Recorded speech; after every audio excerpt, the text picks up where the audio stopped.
ladies, and we're at the Front Porch today. An amazing atmosphere, Irma. Thank you. It's absolutely stunning place. So, and the food, amazing. And we also have Nancy Brooks here today. Who likes to eat? Yeah. And we also have Mr. Whittaker. So, just to keep it transparent, Nancy's also an IDA, and so is Ms. Whittaker. So, we're very blessed to have all three of these ladies in our community. And they've all got a history of contribution and success. So, with that being said, I don't have a script here. I don't have anything with me. I've not loaded you up prior to this meeting with questions to ask at all. I just want to get the word out, and I've got a number of interviews, a number of episodes coming up in the future. But just to give a little bit of background, we have for years tried to find a way to turn the economy. So for 40 plus years, Tazewell County, not just Tazewell County, but Southwest Virginia, we've done everything from build industrial parks, et cetera, to try to build an economy. Some of those facilities have been successful, some of them not. You know, we looked at this probably 7 or 8 years ago, and the indoor sports complex and the outdoor sports complex were both a booming industry, and they still are today, and it's still growing today. So how can we take advantage of that, and why would we want to? Maddie, my daughter, played travel ball, and I was going. I mean, Susan, you know, you get cricket. When they are playing, when it's time to go play ball, You're there. And it didn't matter where you went either. The kids didn't care. So, you know, when people say, well, they won't come to Tazewell. Well, I totally disagree. I totally disagree with that. They don't care where they go. They don't care where they end up at. I've been down some single lane roads, and I know you have too, that were 15 miles out of nowhere. On top of mountains. And there's a sports complex there. And you can't walk out the door to a McDonald's. You have to literally get in a vehicle if you want to go eat. And we spent all day at those facilities. And taking food. And that's right. And the money we spent there when we left, because we had 3 hours between the games. So we would leave and go shopping. And you know, half the clothes that I have today is because I purchased them out of town during a sports complex. During a travel ball tournament somewhere. We'd get there at 8, 9 o'clock in the morning, and sometimes we wouldn't get home till 11 or midnight. And again, it didn't matter where we went. We were going because travel ball, the kids love to play ball. So we looked at that industry, we evaluated it, and we tried to find reasons that it wouldn't work here, not would work here. If you've ever had anything to do with travel ball, if you've ever had to do that, you'll never ask yourself, will it work here? That's a given. my son was the very first one that started travel ball. Bill. And he only had 5 girls from Tazewell and had to go to Richlands to get the other 5 because kids was not interested. Right, right. And we sold spaghetti, we sold hot dogs in order to finance the kids' trips to go. So yeah, I know about travel ball.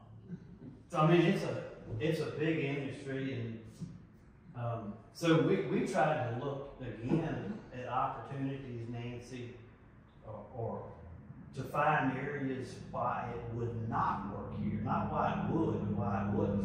And to this day, and we've done feasibility studies, I have not found that yet. So, well, in your travels to all these isolated spots with no urban development around them that have these sports complexes, right. Have you investigated how they financed the construction of those? You know, I don't know of any of them that were owned or operated by a locality. I honestly don't. I don't. They're all privately, like the They're all Eastern privately. Sports.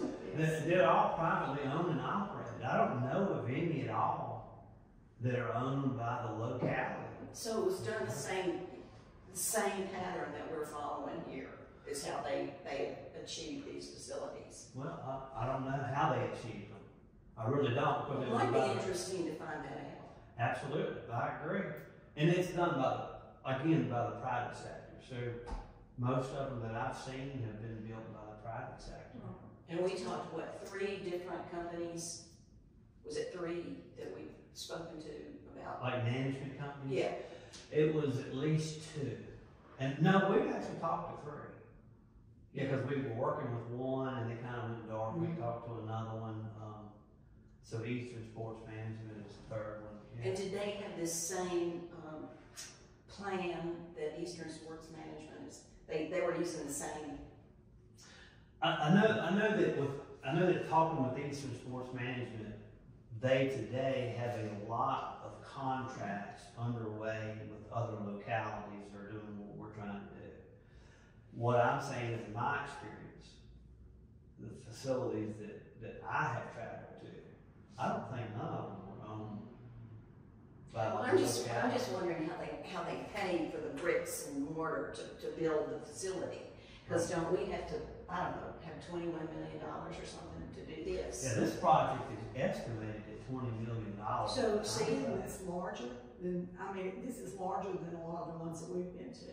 Well, this facility will have 6 indoor basketball courts. It'll be that size, which is 24 volleyball courts.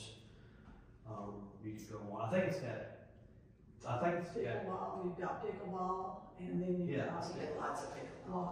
Yeah, right. And it's got a sanctioned indoor track.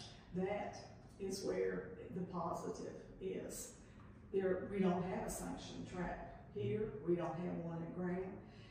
Sometimes we go to Richlands, but they're usually busy and we can't use their facility. So Right. our kids who run track and do these things have to leave Tazewell for every single meet. And I've heard through people that travel that the closest indoor track that we use is at Liberty University. That's like, what, 180 miles from here, one way? But I had the thought that these people were gonna build it. Yeah, that's exactly correct. So the whole idea is we're gonna do a fundraising. In other words, we're gonna go after grants, and we may or we may not get them.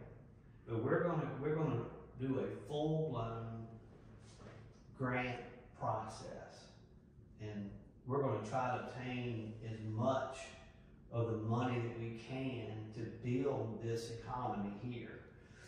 But just like any other grant that you fill out, we've got to have some, and I said it on the previous video, we've got to have skin in the game. We've got to show the funding agencies that we're serious. So most of the applications that I've done for Tazewell for different areas as town manager, anytime you fill out a grant and you ask for 100% and you're not going to put any in it, it usually gets turned down. So what we are committed to do is $5.5 million. The town of Tazewell would put in $5.5 million. The interesting thing about this project is Eastern Sports Management has guaranteed the debt service on $5.5 million. So that they are actually giving us the money. Are they giving it to us even if we don't require it? Even Or if is it if we don't, it's not making money, so we can't pay the bill? that's a great question. Let's say it does not make the money. They are guaranteeing $368,000 a year. They are guaranteeing us that payment, whether the facility makes it or not. But for them to make that guarantee, Susan, can you imagine the economy that they are forecasting in this area? There's not a super indoor sports complex anywhere around here. We've got an amazing opportunity here. But again, they're guaranteeing that payment. So Irma, there's not gonna be any tax dollars projected for this project. That's what had me uptight about it. When I heard $22 million, how's the town gonna do that? Sure. If they couldn't come up with 6 for a hotel, That's right. you know, I totally quite agree. understand. I totally agree. Well, you know, look at it from another angle. You know, I take it we're fortunate and they're giving us this great deal and they're gonna pay all this money. But what impact will it have on the nature of our sweet, small, little, quiet southern town? I'm with you. And opinions vary, but I can tell you this. You know, it was estimated 68,000 people a year. That's hard to believe. I mean, it's still Wait, you mean to attend this facility? annually. Is there a small town like Tasman? No, it's not. This is the first time. This is the first time that they've looked at a rural community. Yet, they looked at the demographics around, and we didn't do it. I mean, they're guaranteeing the debt service payment. So they're seeing the opportunity here. It's not us. They're seeing it. They're the ones that's guaranteeing the debt service. How long are they guaranteeing it? Well, it was backed up at 6% for 40 years, So they would continue to pay for 40 years. contractually for 40 years. Even if the building is a failure as a sports complex and has to be repurposed. They're guaranteeing a debt service payment for 40 years, but I'm like you. I'm not an attorney and I don't write deeds and I don't know how you word that in a legal document. Well, we don't want to say, okay, we'll have the first year and after that we don't do it anymore. I mean, I think it all has to be, of course, nailed down. Absolutely do, and we've got a long ways to go. We do. That's a great question. If it's as good as it sounds like it is, I think it would be a great thing. And I do think, you know, what was it, last week, the weekend before, I passed the Little League field, and there was a ton of people down there. See, this facility, I guess, is really designed for out of town. Out of town, right? What impact is it going to have on, say, those little softball people? Right. What's that going to do for them? Well, that's an outdoor plex, obviously. An indoor plex is completely different, but you know, I want to be as transparent as I can. This facility is not being built by the town of Tazewell for local use. It's an industry. It's actually an economy. So their kids would have to pay Well, to absolutely. go there? It'll be ran and not operated by the private sector, not the town of Tazewell. Yes. So absolutely, it's not going to be funded by tax dollars. It'll be owned. I didn't realize that. I can't see. Well, They had high prices. there is some kids that can pay Sure. to go to the new building that we got. And then you've got these other kids, family that cannot pay. That's right. What about that? I Do we, understand.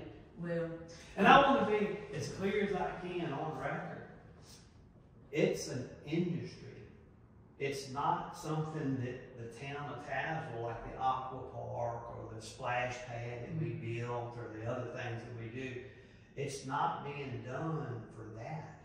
It's to bring an economy. It's like a to factory. town. It's like a factory. It's an industry.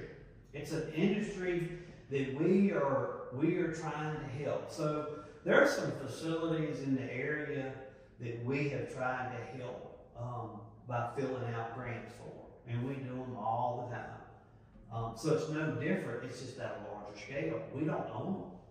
We don't own those other facilities. that we See, fill that's out something for. you're gonna have to make the community aware of. People don't know that. They're all thinking, oh boy, we've got this new basketball court. We can go out and play. We And can go out and they don't practice. know that. I'll bet you Nobody does. 9 out of 10 people don't know that. Well, again, I want to be as transparent as I can.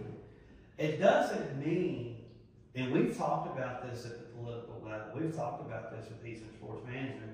It doesn't mean that the town council can't take X number of dollars annually and make a donation so that the local kids can use it. Like track.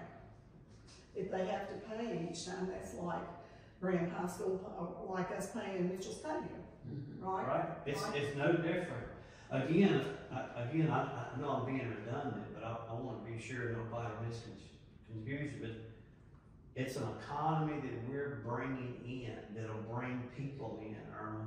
Can you imagine a school bus, Irma, pulling up at the end of Main Street and them opening the doors and saying, y'all go eat and we'll pick you up here in 2 hours? What would it do for your restaurant?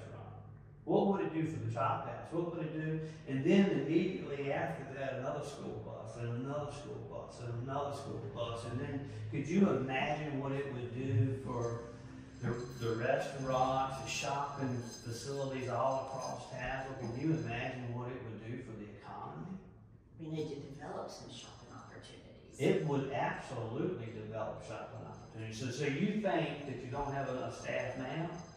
Imagine if you had the ultimate opportunity of bukus of people coming to Tazewell, which is what, as a business owner, I would assume you're attracted to. That would be great. That would be But great. you still have to be able to handle it. You've got to have the support system to handle it. Don't bring a busload of people in here and say the week. I mean, But what restaurant would ever say that?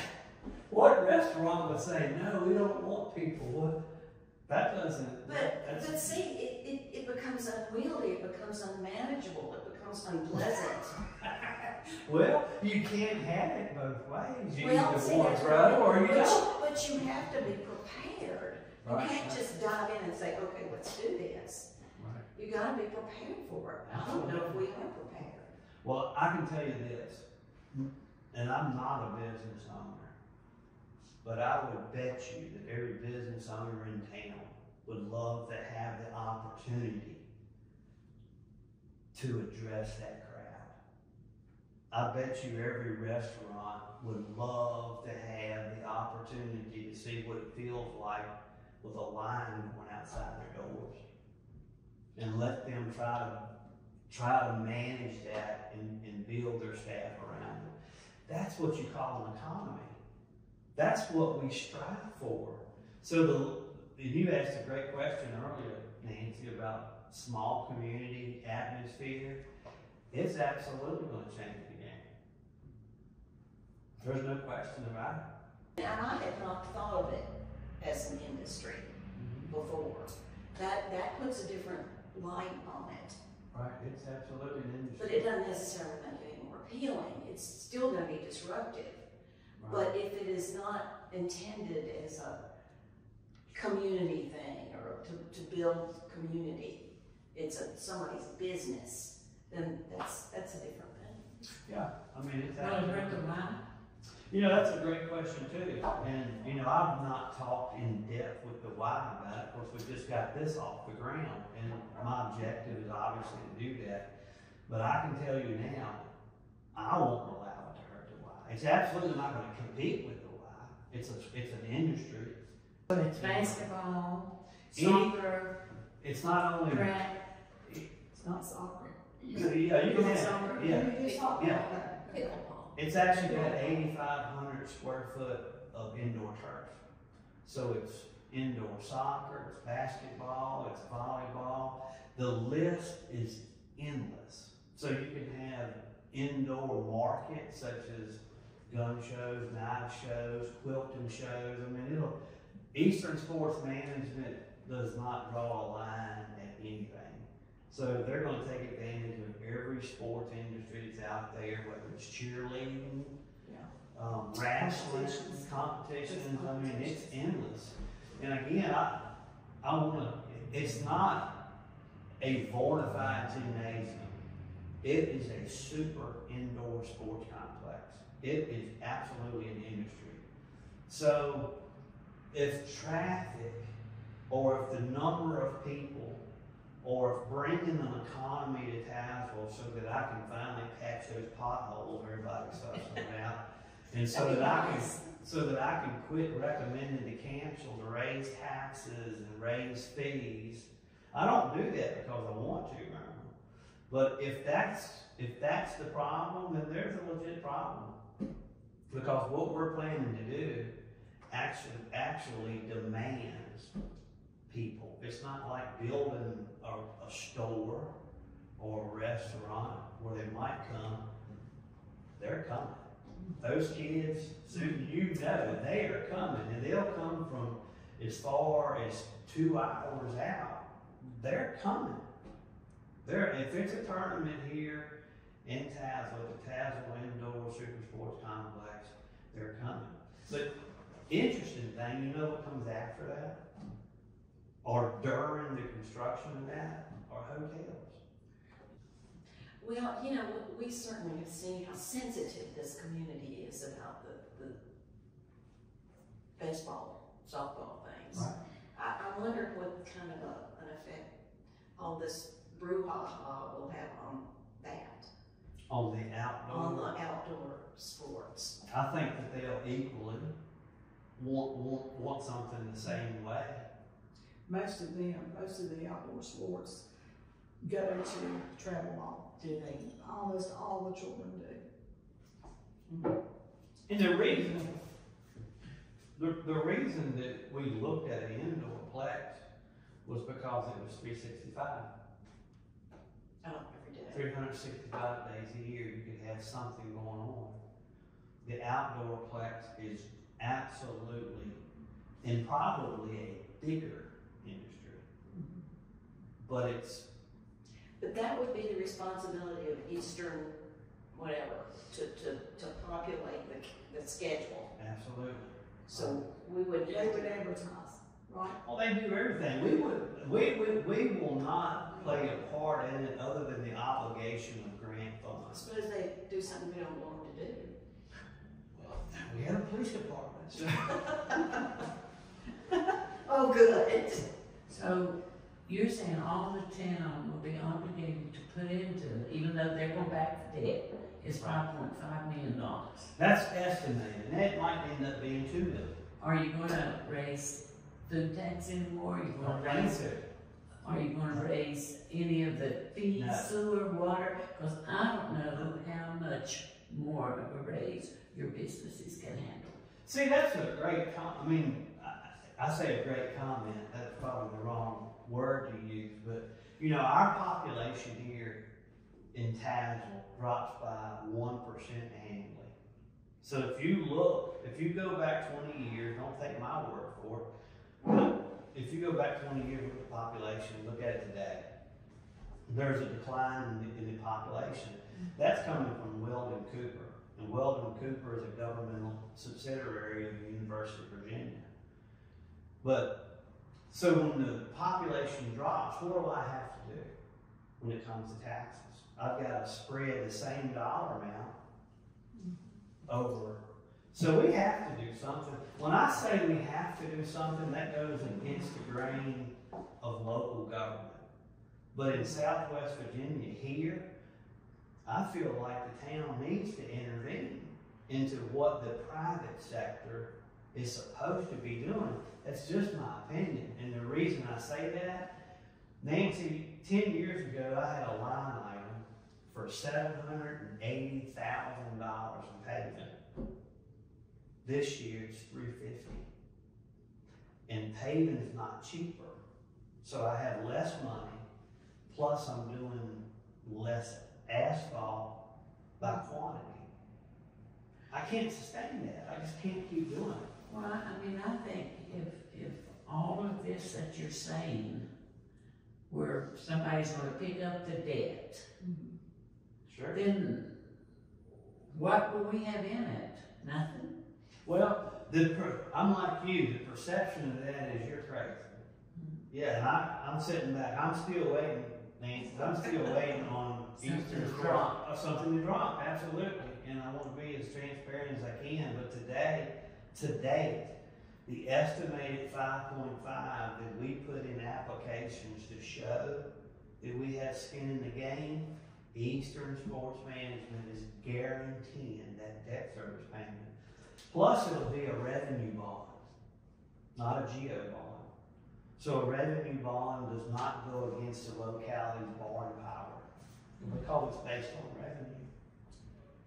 They're a little more expensive.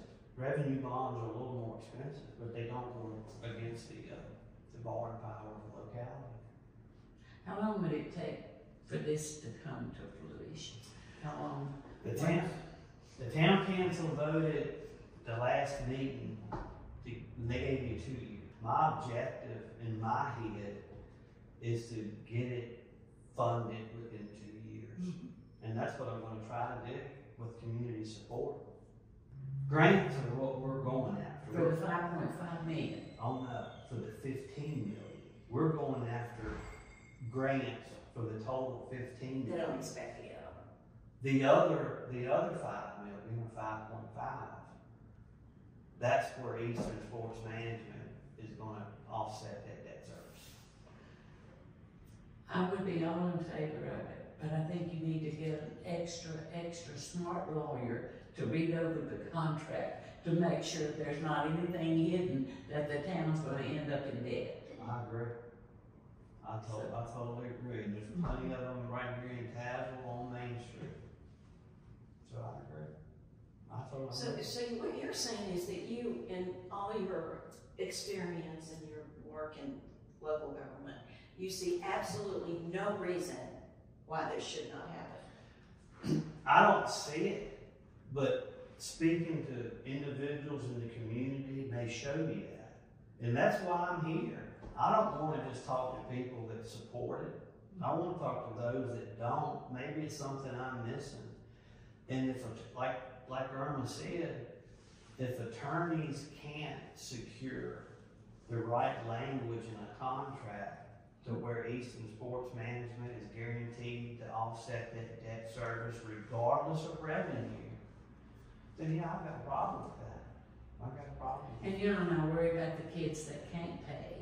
I mean, we have a lot of kids Most of in those this kids, town that cannot pay. that's the reason we're high. And so that concerns me, because I know when Bill done his travel law, there was a little girl and she was super good, but her family had trouble even paying to get into the basketball games. Right. And so, you know, I think that's something the town needs to think about and to address if they want all the people on their side. Right. And I totally agree. Again, you know, it's not that maybe the town council can offset an annual expense. And I'll just use an example. I don't have any data for it, but maybe like $20,000 or $40,000 contribution a year to this private sector to allow our kids locally to use it on some type of schedule. I don't know. Again, keep in mind that Eastern Sports Management will own only the management of it. So they'll be managing it. The facility itself will belong to the locality. That is something you're gonna have to really explain to the audience. So we raised the 15 million. We raised the 15 million. The town Tazewell raises the 15 million under the guidelines of the funding agency. If we can do that, we may not be able to do it. It may not happen. The 5.5, we will borrow that money on revenue bonds.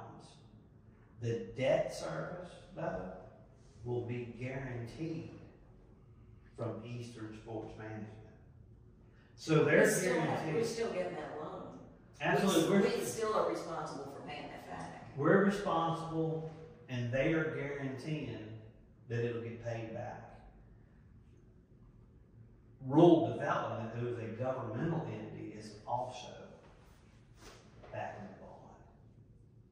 So It just seems so problematic that, you know, this fabulous opportunity, but all our trusty funders over the years just said no. How can you explain that discrepancy? Visita, Cumberland Plateau said no, we Well, won't touch this. We've never applied. Number one, we've never applied to Cumberland Plateau. We've never applied to Visita. What did they say no to?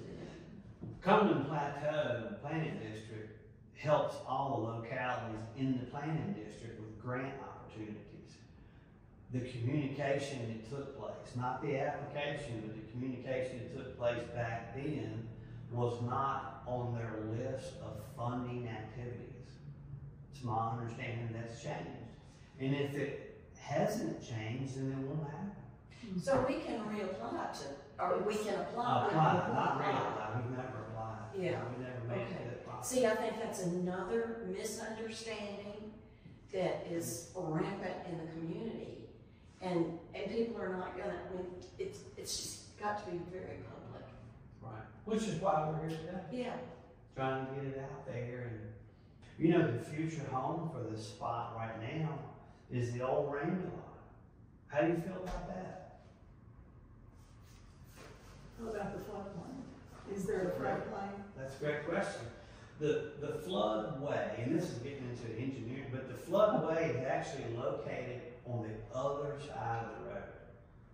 So On the Farm Bureau side. that's right. The floodway, and it's got flood fringes, obviously, on the parking lot side, and historically it's flooded. The idea here is not just to build a facility. We would never build anything in the floodway. Number one, it's federally against federal law. It's in the flood fringes, so anything we do in the flood fringes, according to our code, it has to be 1 foot above base flood elevation. But our objective is to raise that site, fix the problems on like Texas Street that experiences flooding every time that we have a lot of water. The amount of water that's coming down Texas Street does not flood Texas Street. It's when it hits the water backing up from the clinch and they collide and push the water back. So the idea is to fix the flooding issue, elevate the site, and build an attractive building that'll stay there for years and years and not be impacted by flooding, but also help the residents that are upstream that have been impacted over the years due to floods. So Dial Rock area does not need to be concerned about that. They Dial- are. The objective is to help the Dial Rock area. See, that's gonna be a real positive message to send, because those people, or many people I have spoken to from that vicinity, think they're just gonna have to, put on their water mains. I mean, look, that place is flooded. Everybody has seen the water there. Mm-hmm. This town canceled, this management team, we're not going to, add to that. Why would we build something in an area that floods? Rumor, you know how rumor is. Not in Tazewell. There's no rumors in Tazewell. Right. So, yeah, that's a great question. I mean, yeah, that area does flood. And it needs to be fixed. Absolutely. It needs to, those people have been flooded and flooded and flooded, and Absolutely. if you could get the word out, that problem will be fixed. I think you just got it out. Instead of adding to it, instead of adding to it. Maybe it'd be a good thing. And I've got a lot of people I've spoken to that are adversely against this project. And I'm excited to talk with them just to learn. I mean, if there's something there that I need to look at, I obviously want to see it. The last thing I would ever do would want to be to hurt Tazewell. But I'm telling you, if bringing an economy here, if bringing people here to this community is an issue, we've got a problem, because they're coming. You build this facility and they are coming, Irma. So if you're worried about not having enough employees, go ahead and keep worrying, because it's coming. You're ready to say that, Yes, ma'am. If this happens, you're going to need And all of our restaurants will, all of our restaurants will, all of our retail, all of our shopping, you know, that's how you build an economy. This is just a different perspective. I have not heard it put this way before, that it's a business. Right. What bothers me is,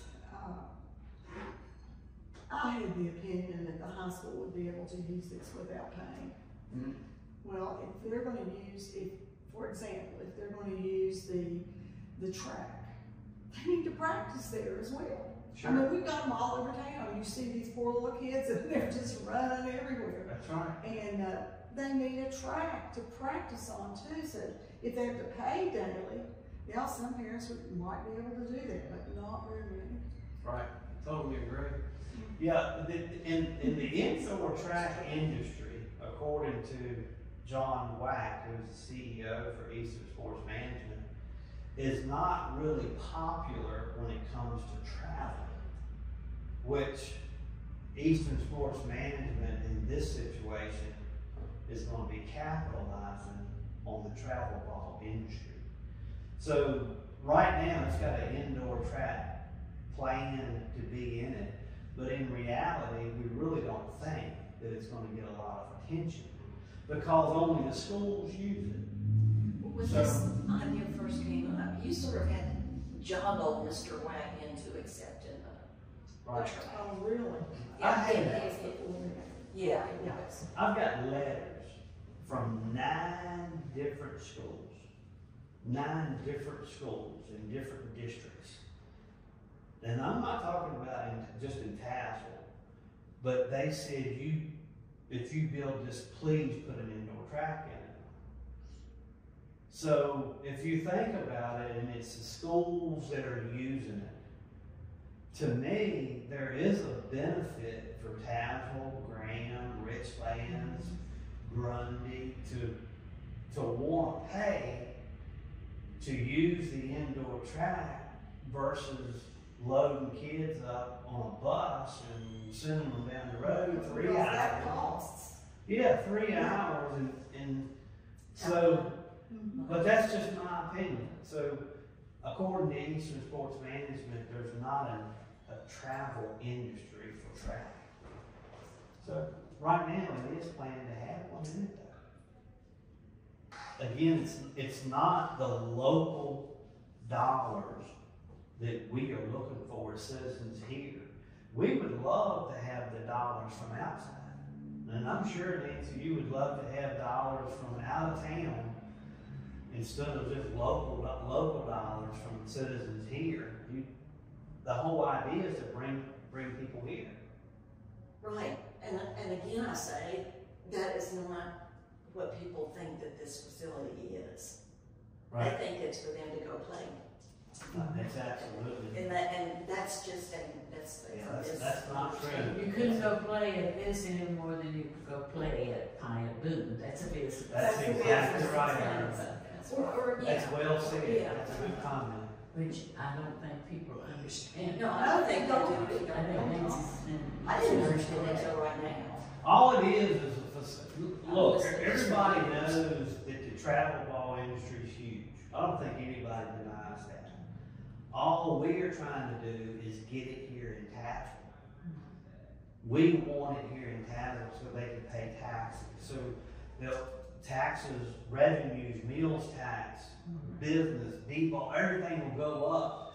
I can buy better police cruisers. I can pave streets.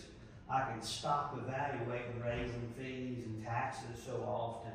I can give back to the community more because we have more revenue coming in. That's what the world revolves around. That's what's called an economy.